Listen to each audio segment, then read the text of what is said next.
గత 30 సంవత్సరాల నుంచి మీరు అనేక ఉద్యమాలు చూసారు. ఏం ఉద్యమాలు చూసినా ఇందిరా పార్క్ కాడ, సుందరయ్య కళా క్షేత్రం కాడ చూసారు ఉద్యమాలు. ఈ బహిరంగ సభ ఉద్యమాలు ఎప్పుడు చూడలే. ఈ రాజకీయాలు ఈ రాష్ట్రానికి, దేశానికి చూపించాల్సినటువంటి అవసరం ఉంది. అందుకోసమే 1,00,000 మందికి ఒక్కరు తక్కువ కాకుండా వరంగల్ బీసీ బిడ్డలంతా కదలాల్సినటువంటి సమయం ఆసన్నమైంది.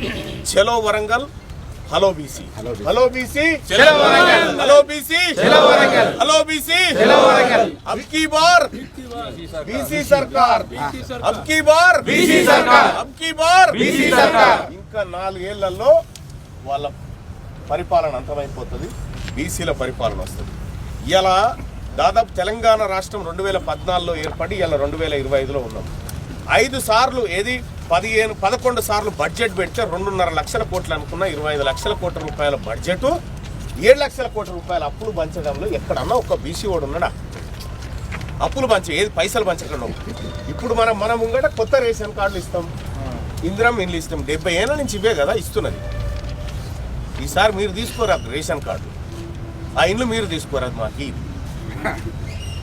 అందుకోసమే సోదరులారా, మనని ఇన్ని రోజులు కొంతమంది నాయకులు ఏదో మన స్వార్థం కోసము ఏదో పదవులు రాగానే తీన్మార్ మల్లన్నకు ఓటేస్తే ఓటు చెడిపోయిందన్న, చెడిపోయిందా?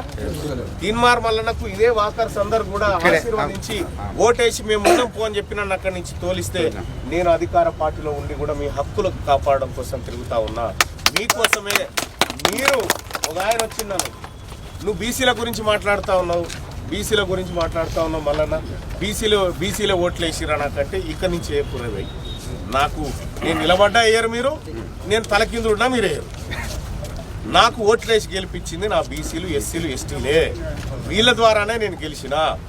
ఒక ఆయన రాజీనామా చేయమంటే మా వాళ్ళు చెప్తే కాలకాడ రాజీనామా చేసి పెట్టిపోతారు. మీరెవర్రా పోయి చెప్పడానికి? మరి మా వాళ్ళ ఓట్లతో గెలిచిన వాళ్ళంతా రాజీనామా చేయండి, మా వాళ్ళ ఓట్లతో గెలిచిన వాళ్ళంతా రాజీనామా చేయండి. అందుకోసమే సోదరులారా, ఇది తాడో పేడో యుద్ధం, ఇది తాడో పేడో యుద్ధం. ఈ యుద్ధంలో ఖచ్చితంగా బీసీలు గెలవాలి, గెలిచి తీరుతారు. 4 సంవత్సరాల్లో మీ రాజ్యం మీ కాళ్ళ దగ్గర పెడతా అని చెప్పి మీ అందరికీ పబ్లిక్ గార్డెన్ సాక్షిగా ప్రమాణం చేసి చెప్తా ఉన్నాం.